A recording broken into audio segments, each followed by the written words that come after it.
गणपती उत्सवासाठी कोकणात जाणाऱ्या चाकरमान्यांना आता मोठा दिलासादायक बातमी आहे। तसंच सावंतवाडी रेल्वे स्थानकावर मंगरुळू एक्सप्रेस, राजधानी एक्सप्रेस आणि गरीब रथ एक्सप्रेस या 3 महत्त्वाच्या गाड्यांना थांबा हा आता मंजूर करण्यात आला। यासोबतच ठाणे रेल्वे स्थानकामध्ये आरक्षण केंद्रामध्ये 11 आणि 31 जुलैच्या दरम्यान कोकण रेल्वे प्रवाशांसाठी 2 अतिरिक्त तिकीट खिडक्या सुद्धा सुरू करण्यात आल्यात आणि यामुळे तिकिटांसाठी होणारी गर्दी कमी होण्याला मदत होणार आहे। प्रवाशांचा वेळ सुद्धा वाचणार आहे। खासदार नरेश म्हस्के यांच्या पाठपुराव्यानंतर हा निर्णय घेण्यात आलेला आहे। रेल्वे प्रशासन आणि केंद्रीय रेल्वे मंत्री अश्विनी वैष्णव यांचे सुद्धा म्हस्के यांनी या निर्णयासंदर्भात आभार मानले।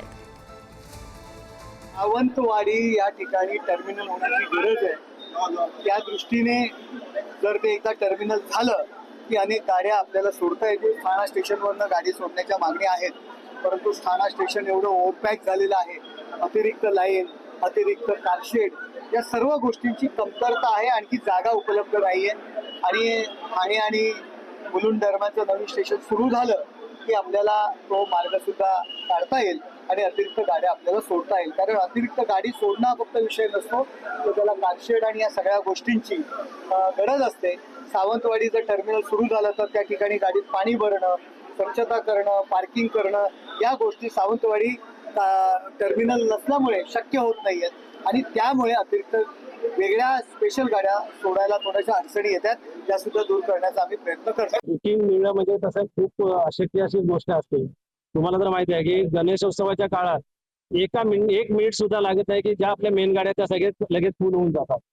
त्या संदर्भात आम्ही माननीय आपले लोकप्रिय खासदार श्री नरेश म्हस्के साहेब त्यांच्याकडे पाठपुरावा करून त्यांनी आम्हाला अतिरिक्त 2 खिडक्या ओपन करून दिलेल्या आहेत।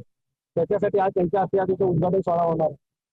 राहिली गोष्ट तिकीट तर आपल्याला पहिल्या नंबरला मिळेल याची पण खात्री नसते, पण एक आमची गणेश भक्तांची एक आशा असते की बाबा आपल्याला प्रवास सुखकारक व्हावा, त्याच्यासाठी आम्ही कायम धडपडत असतो आणि त्यांच्या मार्गदर्शनानुसार म्हणजे सरांना आम्ही विचारून बाबा सर अजून 2 तिकीट विंडो आम्हाला उपलब्ध करून द्या, त्यानुसार ते आम्हाला त्यांनी हे योजना करून दिलेली आहे आणि त्याचा आम्हाला उपयोग आता घेता येतो।